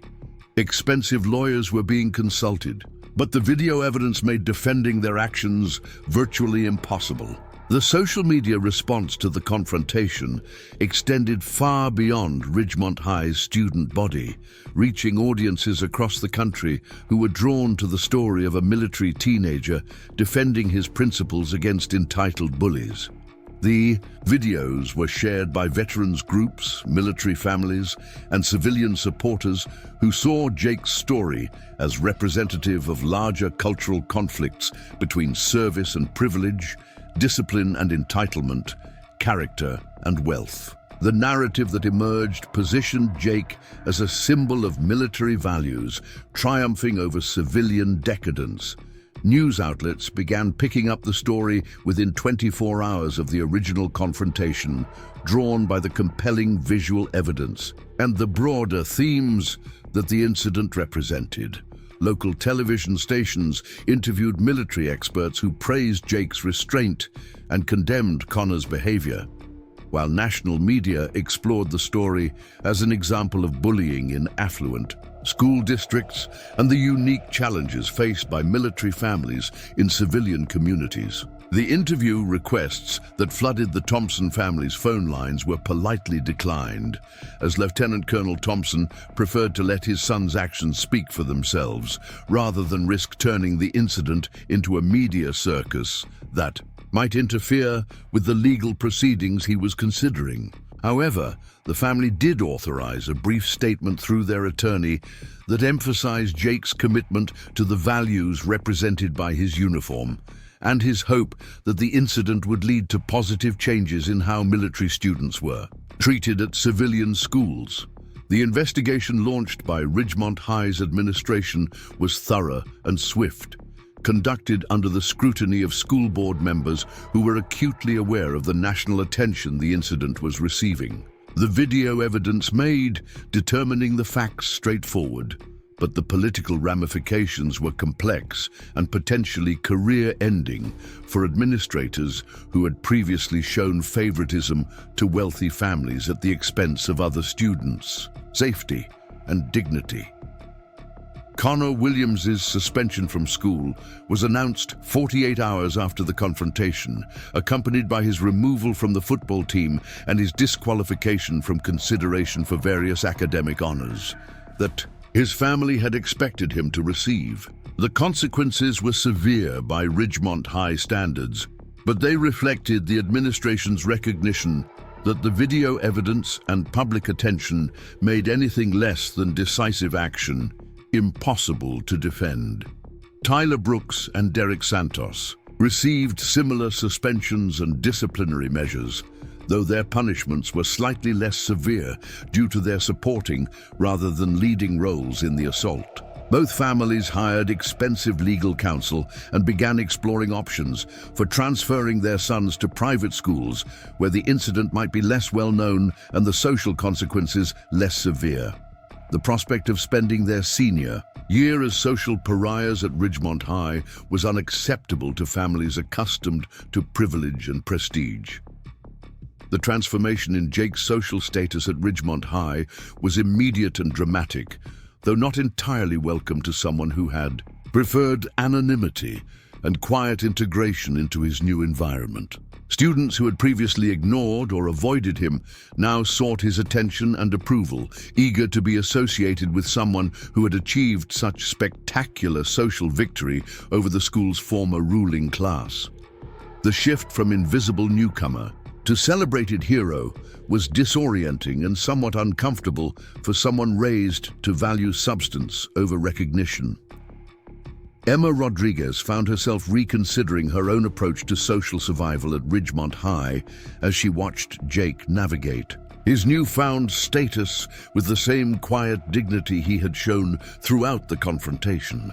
His refusal to gloat over Connor's defeat or to use his victory as a platform for seeking revenge against other students who had mistreated him demonstrated a maturity and character that impressed even students who had initially been skeptical of his background and values. The JROTC program at Ridgemont High experienced a surge of interest from students who had previously viewed military activities as unfashionable or irrelevant to their privileged lifestyles. Jake's demonstration of the practical value of military training and discipline had challenged assumptions about the relationship between military service and social status, leading several prominent students to reconsider their attitudes toward programs that emphasized character development over social advancement. Coach Brian Mitchell faced his own professional crisis as the implications of losing Connor Williams from the football team became apparent. The boy had been central to the team's championship aspirations, and his absence would likely doom their chances of continuing their winning streak. More troubling from a career perspective was the scrutiny that the incident had focused on the culture of entitlement and impunity that he had helped foster among the school's elite athletes. The conversation between Coach Mitchell and Jake took place in the school's athletic facility, where the older man attempted to assess whether the new student might have the athletic ability to help compensate for Connor's loss to the football program. What he discovered during their discussion was that Jake's military training had given him physical capabilities that were impressive but fundamentally different from those needed for football success. More importantly, Jake's character and values were incompatible with the win-at-all-costs mentality that had characterized the program under Connor's leadership. Mr. David Chen emerged from the incident with enhanced respect from both students and colleagues who had witnessed his attempt to intervene in the confrontation despite the potential professional risks involved. His military background had given him unique insight into Jake's capabilities and character, and his willingness to support the new student against powerful interests demonstrated a commitment to principle that earned him recognition as a true educational leader rather than just another administrator seeking to avoid controversy. The letter of commendation that Jake received from the base commander at Peterson Air Force Base arrived a week after the confrontation, recognizing his conduct as exemplary of military values and discipline. The formal recognition from the military community validated his actions in ways that civilian praise could not, confirming that he had upheld the standards of behavior expected from someone wearing a military uniform. The letter became a cherished addition to his family's collection of military honors and achievements. Lieutenant Colonel Thompson's decision to establish a scholarship fund for military students attending civilian schools was announced at a press conference that drew national media attention to the challenges faced by military families in communities that did not always appreciate their service and sacrifice. The fund would provide financial support for military students who faced discrimination or harassment, while also funding educational programs designed to build understanding between military and civilian communities. Connor Williams's attempt To transfer to a prestigious private school in another state was unsuccessful, as the viral nature of his defeat at Ridgemont High had spread beyond Colorado's borders to reach admissions offices across the country. The video evidence of his behavior was considered sufficiently concerning to disqualify him from institutions that prided themselves on producing future leaders with character and integrity. The consequences of his actions were proving to have implications that extended far beyond his high school career. The civil lawsuit filed by the Thompson family against Connor Williams and his enablers was settled out of court for an undisclosed amount that included funding for anti-bullying programs at Ridgemont High and other schools with significant military populations. The settlement also required Connor to participate in community service with veterans organizations, providing him with education about the significance of military service and the impact of his behavior on families who had sacrificed for their country. Jake's decision to remain at Ridgemont High rather than transfer to a military academy or base school demonstrated his commitment to the integration process his family had undertaken and his belief that positive change was possible even in challenging environments. His presence continued to serve as a reminder to students and faculty that military values of discipline, honor, and service to others offered an alternative to the culture of privilege and entitlement that had previously dominated the school's social environment. The mentorship program that Jake established for younger military students was designed to provide support and guidance for children who faced similar challenges in civilian school environments. Drawing on his own experience and his father's military expertise, Jake created resources and strategies that helped military families navigate the complex social dynamics of civilian schools while maintaining their commitment to military values and principles. The transformation of Madison Cole from active participant in Jake's attempted humiliation to advocate for military students represented one of the most surprising developments in the aftermath of the confrontation. Her recognition of the role she had played in perpetuating harmful stereotypes about military families led to genuine soul-searching and a commitment to using her social influence for more positive purposes. Her evolution from mean girl to ally became a powerful example of the potential for growth and redemption, even among those who had participated in serious wrongdoing. The documentary that was eventually produced about the incident at Ridgemont High focused on the broader themes of bullying, privilege, and the clash between military and civilian values in American society.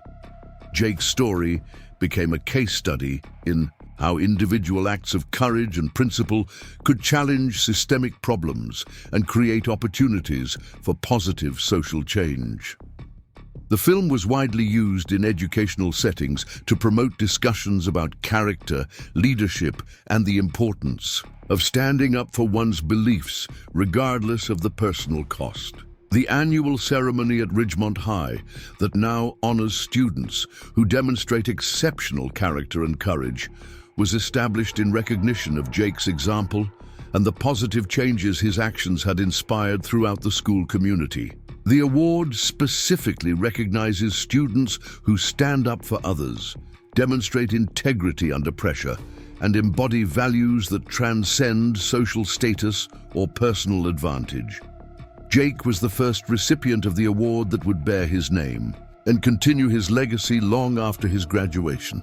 The wedding invitation that arrived at the Thompson household 5 years later came from Emma Rodriguez, who credited her relationship with her future husband to the confidence and self-respect she had gained from witnessing Jake's example during their high school years. Her letter accompanying the invitation expressed gratitude for showing her that courage and principle were more attractive qualities than wealth and social status, leading her to seek out relationships based on character rather than convenience. Connor Williams's eventual letter of apology arrived 7 years after the confrontation, written from his position as a counselor at a veterans rehabilitation center where his community service had evolved into a career dedicated to supporting military families. The letter acknowledged the harm he had caused and expressed genuine remorse for his behavior, while also crediting Jake's example with inspiring the personal growth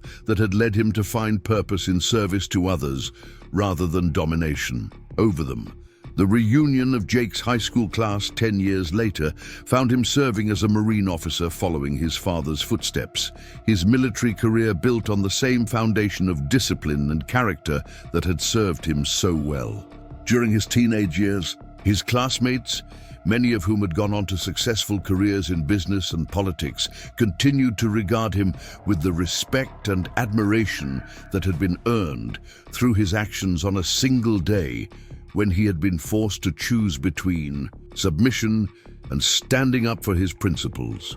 The bronze plaque that was eventually installed in Ridgemont High's main hallway commemorates not just Jake's individual actions, but the broader lesson his story represented, that true strength comes not from wealth, privilege, or social status, but from character, training, and the willingness to defend what is right, regardless of the personal cost. The inscription serves as a daily reminder to students and faculty that heroes can emerge from the most unlikely circumstances when principles are more important than popularity.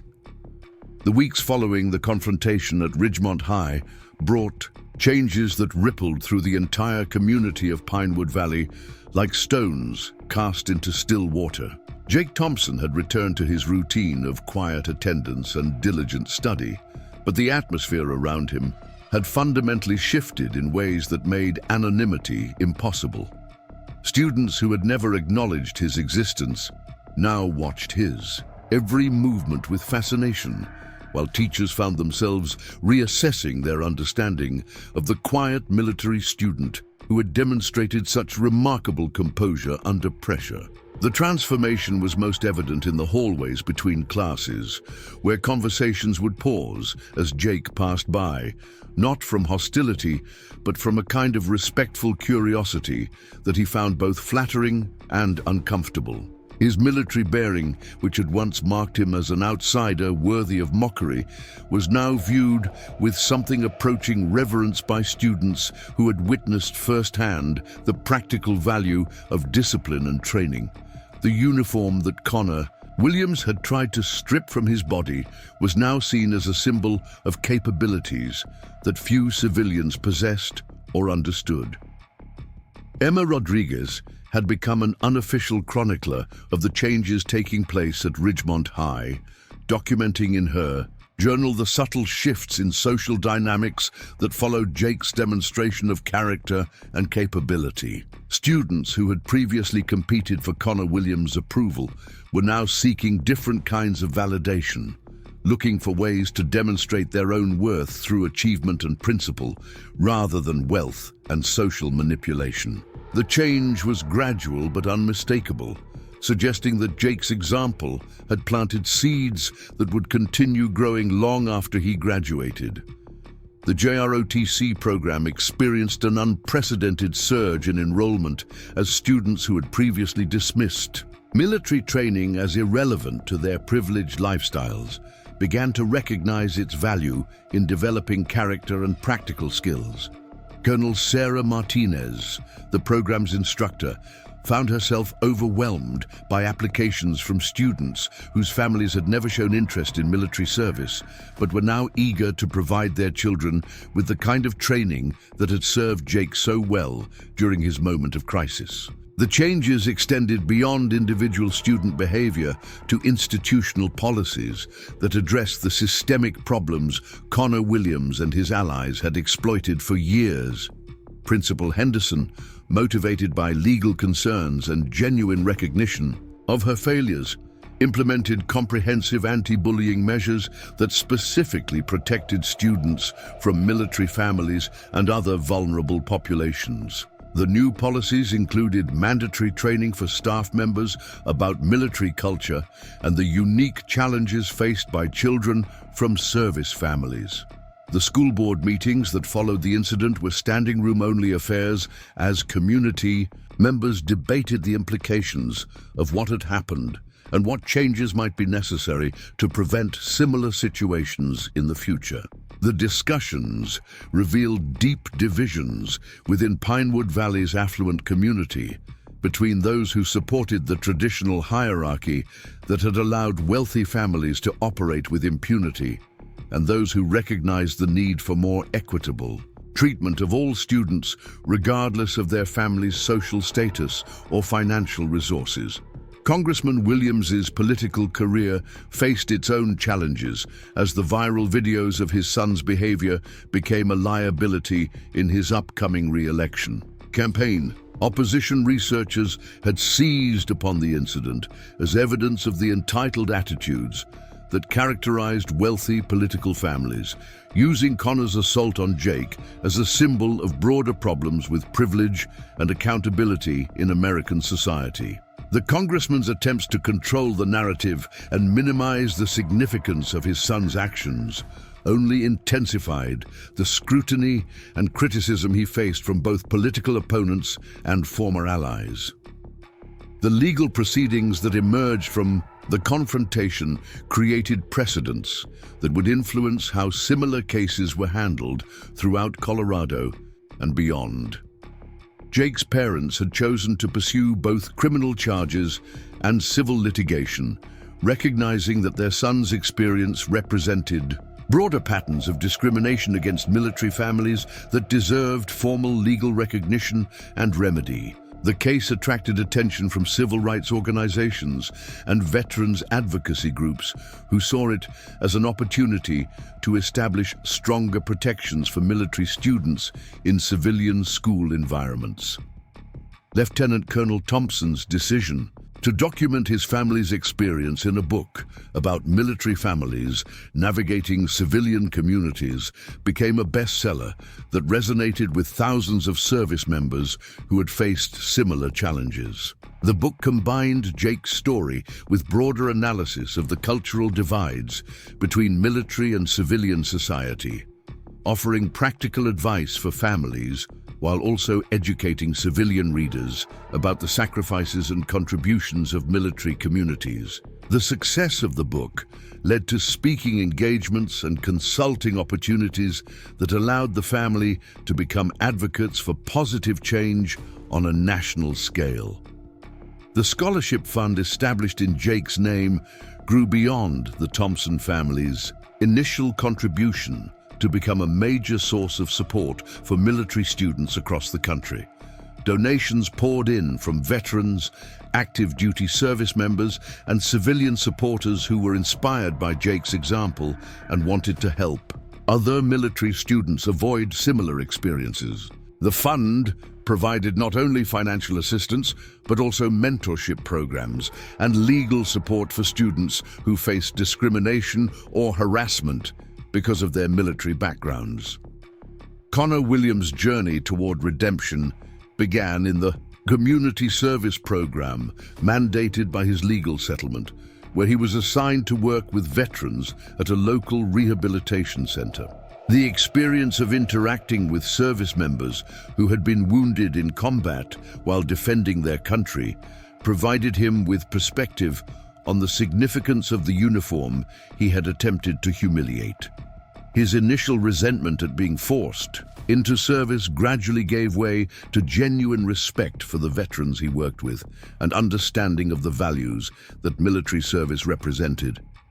The transformation was not immediate or easy, requiring Connor to confront fundamental assumptions about worth and success that had been instilled by his privileged upbringing. The veterans he worked with were initially skeptical of his motives and suspicious of his wealthy background, but his genuine effort to learn and contribute gradually earned their respect. The relationships he developed during his community service became the foundation for a complete reorientation of his values and goals. Tyler Brooks and Derek Santos followed different paths in response to their roles in the confrontation, with varying degrees of success in achieving genuine personal growth. Tyler's family's decision to transfer him to a private military academy proved beneficial in providing him with the structure and discipline that had been lacking in his privileged upbringing.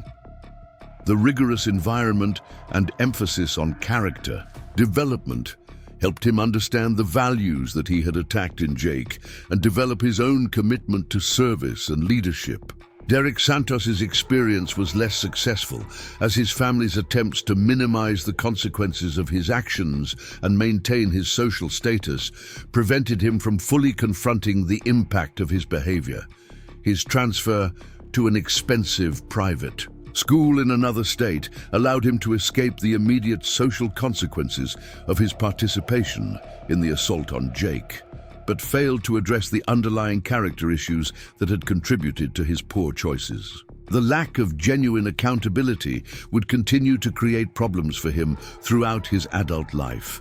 Madison Cole's transformation from active participant in Jake's harassment to advocate for military students represented one of the most dramatic personal changes to emerge from the incident. Her recognition of the harm she had caused and her commitment to making amends led her to volunteer with veterans organizations and military family support groups. The experience provided her with education about military culture and the sacrifices made by service families, fundamentally changing her understanding of patriotism and service. The documentary film that eventually chronicled the events at Ridgemont High became a powerful educational tool used in schools across the country to promote discussions about bullying, character, and the importance of standing up for one's principles. The film featured interviews with Jake and his family, Connor Williams and his journey toward redemption, and various community members who had been affected by the incident. The balanced portrayal of all perspectives helped viewers understand the complex factors that had contributed to the confrontation and the lessons that could be learned from its resolution. The impact on military families throughout Colorado and beyond was profound and lasting, as Jake's story became a symbol of the strength and dignity that characterized service families even when facing discrimination and hostility. Military spouses organized support networks inspired by Jake's example, creating resources for families dealing with similar challenges in civilian communities. The networks provided practical assistance with school advocacy and legal support, while also fostering connections between military families who shared common experiences and values. The changes at Ridgemont High extended to the athletic program, where Coach Mitchell was forced to confront the culture of entitlement and impunity that had characterized his championship teams. The loss of Connor Williams and the scrutiny that followed the incident led to a complete re-evaluation of the program's priorities and methods. The new emphasis on character development and community service produced teams that were not only competitive, but also respected for their sportsmanship and integrity. The annual Character and Courage Award, established at Ridgemont High in Jake's honor, became one of the most prestigious recognitions the school could offer, with recipients chosen not for academic or athletic achievement, but for their demonstration of principle and integrity in challenging circumstances. The award ceremony drew national attention each year, with recipients going on to successful careers in military service, public service, and leadership roles in various fields. Jake's decision to attend the United States Naval Academy following his graduation from Ridgemont High was influenced by his experience during the confrontation and his recognition of the importance of military leadership in American society. His application essay focused on the lessons he had learned about courage, principle, and the responsibility that came with representing military values in civilian contexts. The essay became legendary among admissions officers for its maturity and insight into the relationship between personal character and public service. The mentorship program that Jake established for younger military students expanded beyond Ridgemont High to schools throughout the region, providing support and guidance for children who face challenges related to their military backgrounds. The program paired older military students with younger ones, creating networks of support that helped families navigate the complexities of civilian school environments while maintaining their commitment to military values. The research study, conducted by military sociologists about the incident at Ridgemont High, contributed to broader understanding of the challenges faced by military families in civilian communities and the factors that contributed to successful integration. The study's findings influenced military family support programs and educational policies designed to better serve the children of service members. Jake's story became a case study in resilience and the importance of family support in helping military children thrive in challenging environments. The reunion of Jake's graduating class, 15 years after the confrontation, revealed the lasting impact his example had on his classmates' career choices and life philosophies. Several former students had chosen careers in public service, military service, or education, citing Jake's demonstration of character and principle as influential in their decisions. The reunion also featured Connor Williams, who had become a counselor specializing in helping young people from privileged backgrounds develop character and empathy. The bronze memorial plaque installed in Ridgemont High's main entrance hall served as a daily reminder to students and faculty about the importance of treating all individuals with dignity and respect, regardless of their background or appearance. The inscription, which included Jake's words about the uniform representing values larger than any individual, became a school motto that influenced the culture and priorities of subsequent generations of students. The scholarship recipients who benefited from the fund, established in Jake's name, carried forward his legacy of service and principle in their own lives and careers. Many went on to military service themselves, while others chose careers in education, public service, and advocacy for military families. Their success stories became part of the fund's annual report, demonstrating the lasting impact of investing in young people who shared Jake's commitment to service and character. The community of Pinewood Valley itself was transformed by the national attention focused on the incident and the broader conversations it generated about privilege, accountability, and the treatment of military families. Local businesses began actively recruiting military families and veterans, recognizing the value that their discipline and work ethic brought to the community. The changes reflected a growing appreciation for military service and a commitment to ensuring that service families felt welcome and valued. The policy changes implemented at the state level in response to Jake's story included stronger protections for military students and mandatory training for educators about military culture and the unique challenges faced by service families. The legislation, known informally as Jake's Law, became a model for similar measures in other states and contributed to a national conversation about supporting military families in civilian communities. The wedding of Jake and Emma Rodriguez, 5 years after their high school graduation, brought together many of the people whose lives had been touched by the events at Ridgemont High. The ceremony, held at the Air Force Academy Chapel, featured military traditions that honored both families' commitment to service while celebrating the love that had grown from their shared experience of standing up for what was right. Connor Williams attended as an invited guest, his presence symbolizing the possibility of redemption and the healing that could emerge from even the most painful experiences. The children's book that Emma wrote about Jake's story became a popular tool for teaching young people about bullying, courage, and the importance of treating others with respect. The book, illustrated with drawings that captured the dignity and strength Jake had displayed during the confrontation, helped parents and teachers discuss complex issues about fairness, character, and standing up for one's beliefs. The royalties from the book's sales were donated to the scholarship fund, continuing the cycle of support for military students. The military career that Jake pursued following his graduation from the Naval Academy was built on the same foundation of character and principle that had served him during his high school years. His reputation as an officer who could be trusted to do the right thing regardless of personal cost led to rapid promotion and assignments to positions of increasing responsibility. His example continued to influence younger officers and enlisted personnel who served under his command.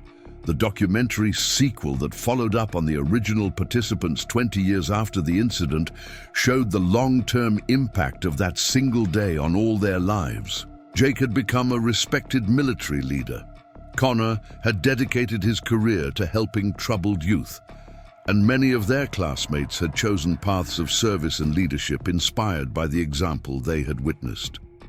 The film demonstrated that individual acts of courage and principle could create ripple effects that lasted for decades.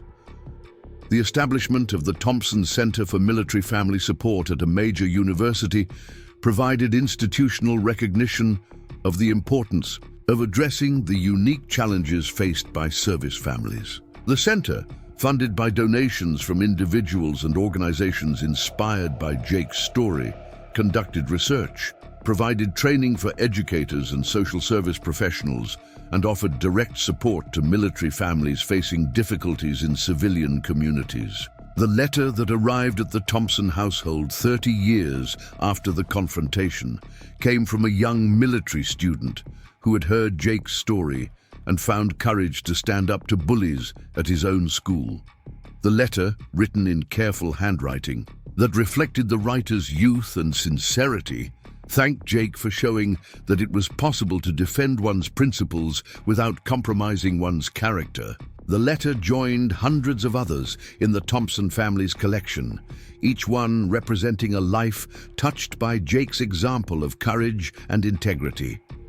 The legacy of that single day at Ridgemont High continued to influence lives and shape communities long after Jake had graduated and moved on to his military career. His demonstration that true strength came from character rather than privilege, that dignity could be maintained even under assault, and that standing up for one's principles was worth any social cost, became part of the cultural memory of everyone who witnessed it. The story was passed down through families, shared in military communities, and used in educational settings to teach young people about the importance of courage and integrity. The final chapter of Jake's story remained unwritten as his influence continued to spread through the lives of those he had inspired and the institutions that had been created in response to his example. The quiet military student who had simply wanted to fit in at a new school had become a symbol of the values that made military service meaningful, and a reminder that heroes could emerge from the most ordinary circumstances when principle mattered more than popularity. Up next, you've got two more standout stories right on your screen. If this one hit the mark, you won't want to pass these up. Just click and check them out.